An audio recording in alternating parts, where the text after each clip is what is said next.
Hello dear students, कैसे हैं आप।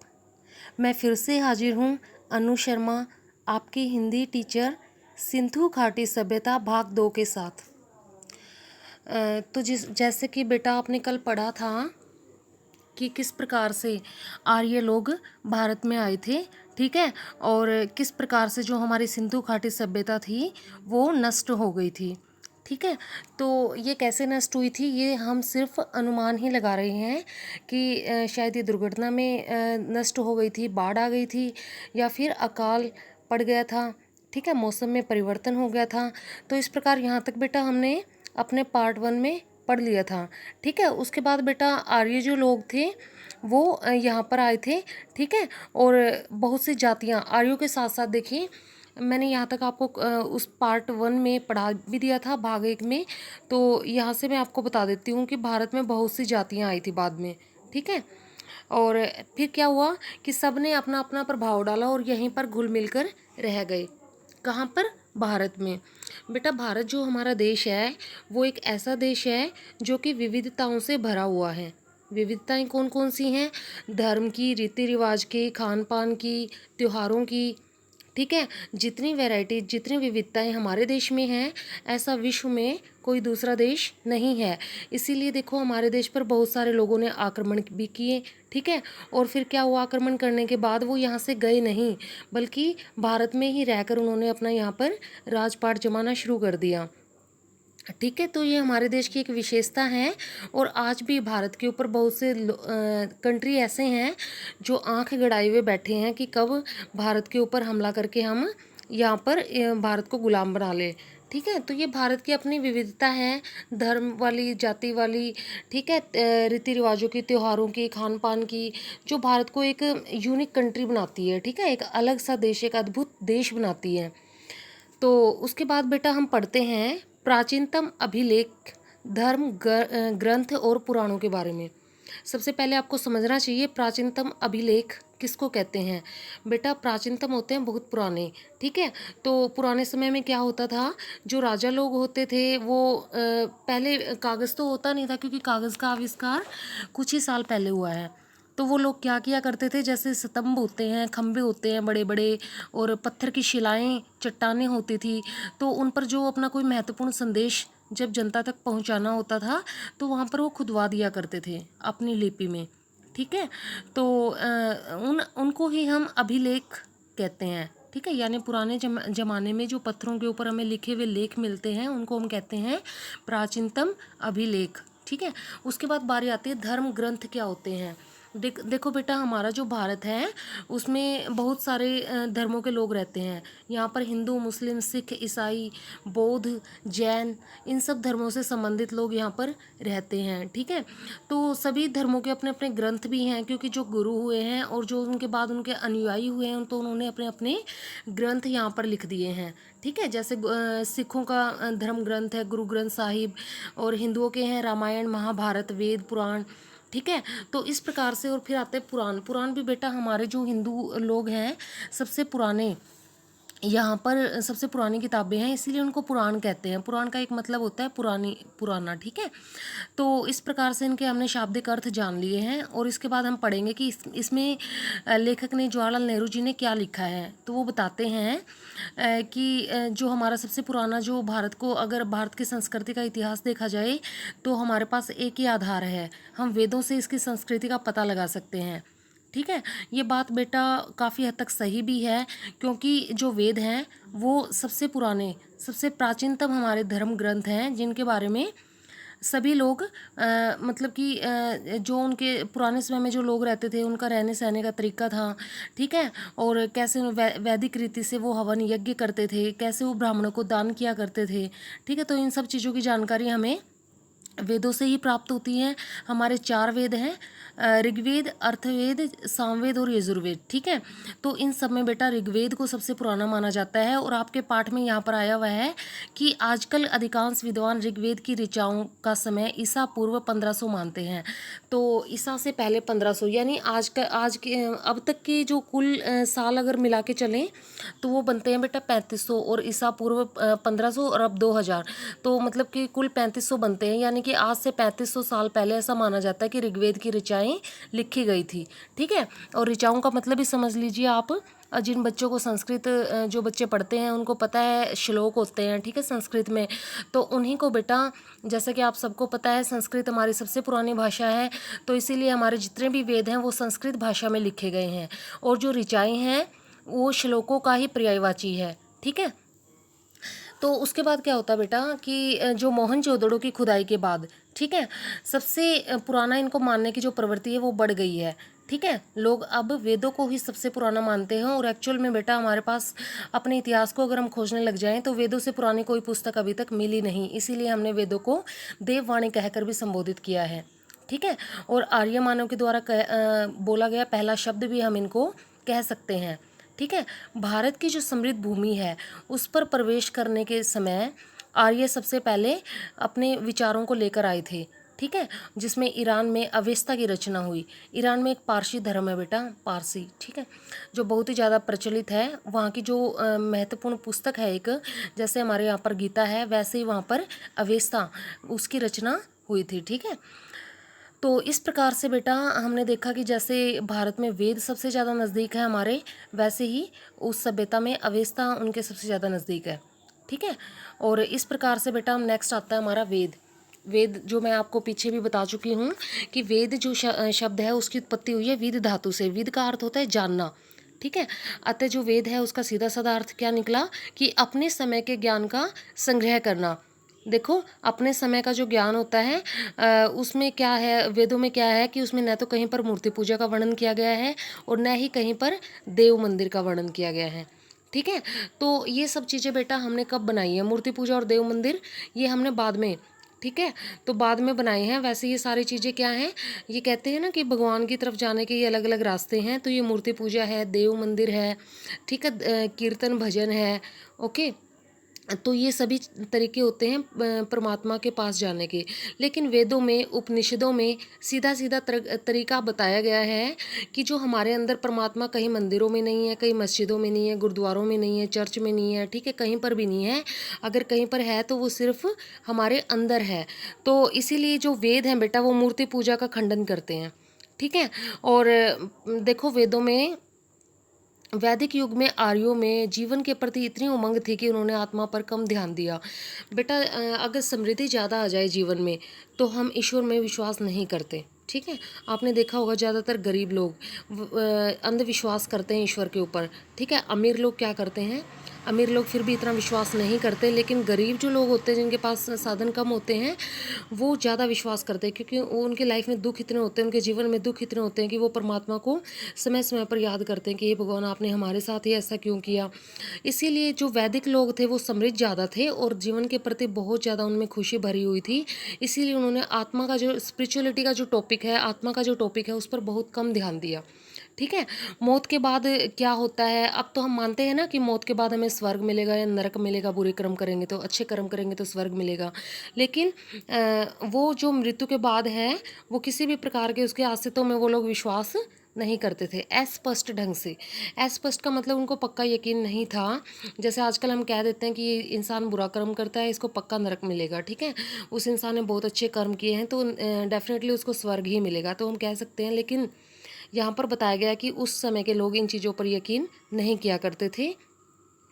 उसके बाद आता है बेटा कि ऋग्वेद है वो मानव इतिहास की सबसे पहली पुस्तक मानी गई है, क्योंकि सबसे जो आरंभिक उद्गार भी वाणी को ही बोला जाता है। ठीक है, तो मानव मन के सबसे पहले जो उद्गार है, सबसे पहले वचन है, वो इसी में मिलते हैं। ठीक है, तो इसी प्रकार से बेटा आगे हम देखते हैं। मैंने आपको वेदों के बारे में बहुत अच्छे ढंग से बता दिया है। ठीक है, वेदों में बेटा कर्म के बारे में बड़ा अच्छे से वर्णन किया गया है कि इंसान को अपने कर्म अच्छे करने चाहिए। ठीक है, यानी अपने कर्मों की शुद्धता पर इंसान को ध्यान देना चाहिए। ये बात इसमें बहुत कड़े शब्दों में स्वीकार की गई है। एक जो जीवन को स्वीकार करती है और दूसरी जो ज़िंदगी से बचकर निकल जाना चाहती है। हमारे जो विचार और कर्म है बेटा, इसमें दो बातें चलती है हमारे साथ साथ। ठीक है, कभी आपने खुद भी महसूस किया होगा, इसमें एक साइड से तो हम चलते हैं कि जो हमारा जीवन चल रहा है हम वैसे ही चलें। ठीक है, दूसरा एक तरीका आता है हमारे पास कि हम उस ज़िंदगी से बचकर निकल जाना चाहते हैं, हम उसको अपने ढंग से जीना चाहते हैं। ठीक है, अपने ढंग से जीना चाहते हैं। और इस प्रकार से भारत में जो भी सभ्यता बाहर से आई, ठीक है। उन्होंने हमारी जो मतलब सभ्यता थी, हमारे जो कल्चर था, संस्कृति थी, उसमें बहुत गहरा रस लिया। ठीक है। यहाँ पर प्रकृति के अलग अलग नज़ारे, क्योंकि ऋतुएं भी भारत में विविधतापूर्ण है। गर्मी की ऋतु, सर्दी की ऋतु, बारिश की, हेमंत, शिशिर। तो इन सब चीज़ों के कारण लोगों ने भारत के अंदर प्रकृति की चीज़ों में बहुत गहरा रस लिया, और इसीलिए बेटा उन्होंने बहुत सारी कविताएं भी रच दी, बहुत सारे ग्रंथ। अब आपको कालिदास के बारे में बता देती हूँ। कालिदास जो हमारे कवि हुए हैं, उन्होंने अपनी उनकी एक पुस्तक है अभिज्ञान शाकुंतलम। तो उन्होंने उस पुस्तक में प्रकृति की शोभा का इतना अनुपम ढंग से वर्णन किया है कि उपमाएं जो उन्होंने दी हैं वो दूसरा कवि आज तक दे ही नहीं पाया है, और पूरे विश्व में उनकी वो पुस्तक विख्यात हो गई। ठीक है। तो इस प्रकार से बेटा हम अपने विचारों की अभिव्यक्ति करते हैं, और कोई संस्कृति जो बुनियादी तौर पर पारलौकिकतावादी होगी वह हजारों वर्ष तक नहीं बनी रह सकती, क्योंकि हम इंसान हैं, हम भौतिकतावादी हैं, और हम जो आध्यात्मिकता है उसके ऊपर हम कम विश्वास करते हैं, क्योंकि जो चीज़ें हमारे सामने हैं, प्रत्यक्ष हैं, हम सिर्फ उन्हीं चीज़ों को मानते हैं, और जो चीज़ें हमसे दूर हैं, जैसे ईश्वर है, ईश्वर को किसी ने देखा नहीं है, इसीलिए लोग अंधविश्वास तो करते हैं, लेकिन अंदर से फिर भी ये बना रहता है कि है कि नहीं है। ठीक है। अस्पष्ट है इस मामले में। ठीक है। तो इस प्रकार से ये जो चीज़ें हैं, जैसे वैदिक जो लोग होते थे वो हवन यज्ञ के द्वारा जो आहुतियाँ देते थे, कि इंद्र भगवान के नाम पे, बारिश वाले देवता वरुण देवता के नाम पे, ठीक है, आग वाले देवता अग्नि देवता के नाम पे अलग अलग से आहुतियाँ दिया करते थे। आजकल भी देते हैं, यज्ञ बहुत कम हो गए हैं, लेकिन करते आज भी हैं। ठीक है। लेकिन बेटा ये सब चीज़ें धीरे धीरे लुप्त हो गई। अब जो लोग पहले हर घर में लोग हवन किया करते थे, आजकल क्या हो गया है, वो सिर्फ खास ओकेज़न पे, जैसे किसी के घर में किसी का जन्म हुआ है तो तभी सिर्फ हवन करते हैं, या कोई शादी का माहौल है या कुछ भी है, कोई मर गया है तब, अदरवाइज़ नहीं करते लोग। ठीक है। तो उसके बाद हम देखते हैं बेटा भारतीय संस्कृति की निरंतरता। भारतीय संस्कृति की निरंतरता का मतलब क्या है? संस्कृति हमारा कल्चर, हमारे रीति रिवाज, हमारे रहने सहने के तरीके, हमारे खाने पीने के तरीके, हमारे त्यौहार मनाने के तरीके, और उनमें एक निरंतरता कैसे बनी हुई है। ठीक है। उनमें एक मतलब ये लगातार से मतलब चले आ रहे हैं परंपरागत तौर से, इनमें कोई भी परिवर्तन नहीं आया। ये बात हमारे जो कल्चर है, संस्कृति है, उसमें कैसे बनी हुई है, ये हम पढ़ेंगे इसमें। तो इसमें मैं आपको बता देती हूँ, भारत का जो साहित्य है, दर्शन है, साहित्य क्या होता है, जो हमारी किताबें हैं, जो विद्वानों ने, लेखकों ने, कवियों ने जो लिखा है हमारा, उसको हम साहित्य बोलते हैं। दर्शन है जिंदगी को देखने का नज़रिया। ठीक है। कला यानी चित्रकला, संगीत कला, काव्य कला, ये सब कलाएं होती हैं हमारी, और नाटक होते हैं बेटा, और जीवन के तमाम जो क्रियाकलाप होते हैं वो हमारे अनुकूल चलने लगते हैं। ठीक है। परिवर्तनों के बाद भी देखो परिवर्तन कैसे आए हैं, जैसे भारत के ऊपर बहुत सारे आक्रमणकारी आए, उन्होंने हमारे देश पर हमले किए, लेकिन क्या उसके बावजूद हमने अपने त्यौहार मनाने छोड़ दिए हैं?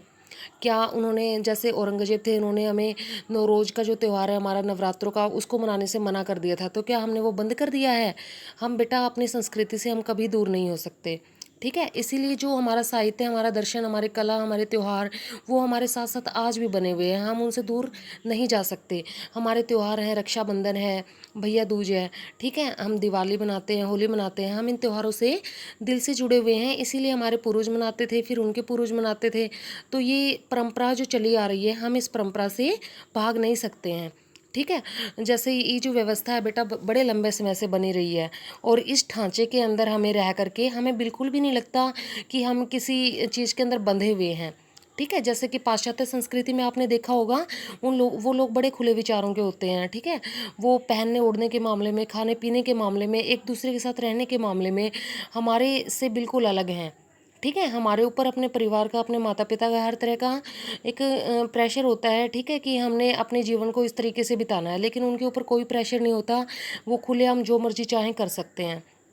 लेकिन जो ये व्यवस्था है, ये जो हमारे समाज में हमारे जो पूर्वजों ने बनाई थी, हम उससे बाहर क्यों नहीं जाना चाहते? क्योंकि हम उसमें घुल मिल गए हैं, और ये निरंतरता बहुत सालों से ऐसे ही बनी रही है। ठीक है। और हमारा इसके साथ अटूट एक सिलसिला आरंभ हो चुका है, जो हम तोड़ना भी नहीं चाहते। उसके बाद बारी आती है बेटा उपनिषदों की। ठीक है। उपनिषद का जो समय है बेटा 800 ईसा पूर्व, 800 के लगभग माना जाता है। ठीक है। और देखो वे हमें भारतीय जो आर्यों के चिंतन है उसे एक कदम आगे ले जाते हैं। ठीक है बेटा। उपनिषद क्या है? वेदों का सार। ठीक है, जहाँ पर हमारी सारी पुस्तकें खत्म हो जाती हैं वहाँ से उपनिषद शुरू हो जाते हैं। हमारे जीवन में आने का मोटिव क्या है, हम जीवन में क्यों आए हैं, हम जन्म से पहले कहाँ थे और हम मृत्यु के बाद कहाँ जाएंगे। तो ये जो सारे रहस्यात्मक जो चीज़ें हैं, ठीक है, और मतलब कि जो हमारा मतलब कि जो हमारी आत्मा से संबंधित जो चीज़ें हैं, ईश्वर से संबंधित जो चीज़ें हैं, वो हमें उपनिषदों में मिलती हैं। ठीक है, और इसीलिए उपनिषदों को सत्य का पर्यायवाची कहा गया है। ठीक है, बेटा इसमें कोई जोर ज़बरदस्ती नहीं है, किसी भी व्यक्ति ना ही इस पे अपने विचार दूसरों के ऊपर थोपे गए हैं उपनिषदों में। इसमें आत्मबोध यानी खुद का पता चलना, सेल्फ रियलाइजेशन, इसके ऊपर जोर दिया गया है। ठीक है, व्यक्ति की आत्मा और परमात्मा के संबंधी ज्ञान पर इसमें सब कुछ बोला गया है। ठीक है, और इनको वेदांत भी कहते हैं बेटा, यानी वेदांत तो हमारे बहुत मोटी मोटी पुस्तकें हैं। वेदांत का मतलब क्या है, जहाँ पर वेदों का अंत हो चुका है वहाँ से उपनिषद हमारे शुरू हो गए, यानी कि सारे वेदों का सार उपनिषदों में है। ठीक है, और इस प्रकार से बेटा उपनिषदों का झुकाव सदैव अद्वैतवाद की ओर रहा है। कुछ ऐसे शब्द हैं बेटा आपको समझने में थोड़ा सा मुश्किल हो जाएगा, लेकिन मैं फिर भी आपको सरल भाषा में समझाने की कोशिश करूँगी। हमारे जीवन में हर एक चीज़ दो दो हैं, जैसे सुख दुख दो हैं, ठीक है, पाप पुण्य दो हैं, ठीक है, और इसी प्रकार से रात दिन दो हैं। ठीक है, हम जो भी चीज़ देखेंगे ना हमें द्वैत जरूर मिलेगा, खट्टा मीठा, ठीक है, हाँ, पवित्र अपवित्र। तो इन सब चीज़ों में और उपनिषद क्या बोलते हैं, अद्वैतवाद, यानी कि दो चीज़ें हैं ही नहीं, सब एक है। ठीक है, और इसी एक को मानने के चक्कर में, ठीक है, और जिन जिन जो हमारे गुरु हुए हैं, जैसे कि गुरु नानक देव जी हुए हैं, ठीक है, जैसे महात्मा बुद्ध जी हुए हैं, महावीर स्वामी जी हुए हैं, और इसी के साथ साथ कबीरदास जी हुए हैं, रविदास जी हुए हैं। ठीक है, तो इन सब लोगों ने जब आत्मबोध प्राप्त किया, जब सेल्फ रियलाइजेशन प्राप्त किया, तो उन्होंने क्या कहा कि ईश्वर एक है। ठीक है, वो हर एक के अंदर है, लेकिन फिर भी वो एक है। तो इस ज्ञान के ऊपर, ये जो ज्ञान है वो हमें उपनिषदों से प्राप्त होता है। ठीक है, इसके बाद है जादू टोने में दिलचस्पी, और जादू टोने में दिलचस्पी या उस किस्म के लोकोत्तर ज्ञान को सख्ती से निरुत्साहित किया गया है। तो बेटा कई लोग जादू टोना करते हैं, तांत्रिक क्रियाएं करते हैं, उपनिषदों में सख्ती से इसको मना किया गया कि ऐसा कुछ नहीं होता। ठीक है, और बिना सच्चे ज्ञान के कर्म कांड और पूजा पाठ को व्यर्थ बताया गया है। इसका मतलब क्या है, हम मंदिरों में जाते रहें, मस्जिदों में जाते रहें, हम गुरुद्वारों में जाते रहें, लेकिन इन सब का कोई फ़ायदा नहीं है, क्योंकि हम जिसको ढूंढने जा रहे हैं, हम किसको ढूंढने जा रहे हैं वहाँ पर, ईश्वर को। ईश्वर ने हमें बनाया है, ठीक है, ईश्वर ने हमें बनाया है, और हम उसको हमने अपनी मर्जी से धर्म ये बना लिए हैं। ठीक है, जैसे देवालय बना लिए हैं, मंदिर बना लिए, मस्जिद बना लिए हैं। ठीक है, ईश्वर ने हमें बनाया और हमने मंदिरों को बना लिया, और हमने पत्थर के उसमें भगवान बिठा दिए। तो इसका मतलब क्या है कि ईश्वर हमारा क्रिएटर है और हम ईश्वर के क्रिएटर हो गए। तो ये तो बिल्कुल गलत बात हो गई है। ठीक है, तो इसीलिए उपनिषदों में कहा गया है कि बिना सच्चे ज्ञान के कर्म कांड और पूजा पाठ बेकार है। और इनकी सबसे बड़ी विशेषता क्या है, सच्चाई पर बल देना। उपनिषदों में बिल्कुल साफ तौर पर कहा गया है कि अगर तुम ईश्वर को पाना चाहते हो तो सच्चाई का रास्ता अपनाना पड़ेगा। उपनिषदों की मशहूर प्रकाश प्रार्थना है बेटा, उसमें एक बात कही गई है, अस्तो माँ सद्गम्य। ठीक है, ये आपने कई बार अपनी नोटबुक कई बार अपनी पुस्तकों के ऊपर लिखा हुआ भी देखा होगा कि अस्तो माँ सद्गम्य, तमसो माँ ज्योतिर्गम्य, मृत्योर माँ अमृतम गम्य। ये मैंने संस्कृत में बताया, लेकिन यहाँ पर हिंदी में भी लिखा हुआ है कि असत से मुझे सत्य की ओर ले चलो। असत होता है असत्य, झूठ, झूठ से मुझे सच की तरफ ले चलो। यहाँ पर भगवान से प्रार्थना की गई है कि हे ईश्वर, मुझे झूठ से सच की ओर ले चलो, मुझे अंधेरे से प्रकाश की ओर ले चलो, और मुझे मृत्यु से अमृतों की ओर ले चलो। मृत्यु क्या होती है, उपनिषदों में बताया गया है कि हमारे शरीर का जो मरना है वो मृत्यु नहीं है। ठीक है, क्योंकि ये तो भगवान कृष्ण ने भी बताया कि हमारी देह जो होती है वो बार बार हम सिर्फ वस्त्रों के रूप में देह को बदलते हैं, लेकिन जो हमारे अंदर जो हम है वो हमेशा एक जैसा रहता है। ठीक है, बार बार हमें एक बेचैन मन झांकता दिखाई पड़ता है, जो निरंतर किसी ईश्वर की खोज में, किसी प्रश्न का उत्तर पाने में लगा हुआ है। ठीक है, तो बेटा हमारे मन में चाहे हम जिंदगी में कितनी भी खुशियाँ पालें, लेकिन हमें लास्ट में जो मौत का डर है वो हमेशा बना रहता है हमारे मन में, कि वो सारी खुशियों पर पानी फेर देता है। और ज़िंदगी की जो उपनिषद है उनमें बताया भी गया है कि इंसान का जो मोटिव है, धरती पर आने का जो मोटिव है, वो सुखों की खोज नहीं है, बल्कि वो खुद के बारे में पता करना है। तो इस प्रकार से बेटा मैंने आपको उपनिषद के बारे में बता दिया गया है। बता दिया यहाँ पर। आई होप कि आपको जो मेरा समझाया हुआ बिल्कुल अच्छे से समझ आ रहा है, ठीक है। और मैं बेटा आपके लिए कोशिश करूँगी कि जो आगे जो वीडियो बनाऊँगी वो आपको और भी अच्छे ढंग से समझा पाऊँ, ठीक है। और इसी के साथ मैं इसका जो भाग 3 है, पार्ट 3, वो भी बहुत जल्दी डालूँगी। लेकिन बेटा मैं चाहती हूँ कि अगर आपको मेरी वीडियो पसंद आती है, अगर आपको मेरी आवाज़ बिल्कुल अच्छे से सुनाई देती है, समझ आती है, मेरा बताया हुआ आपको बिल्कुल अच्छे ढंग से समझ आ रहा है, तो एक बार कमेंट करके मुझे अप्रिसिएट ज़रूर करो, ताकि मुझे पता लग जाए कि जो मैं वीडियो बना रही हूँ वो मेरा जो मोटिव है वीडियो बनाने का वो सफल हो जाए। तो प्लीज़ मुझे कमेंट करके ज़रूर बताना।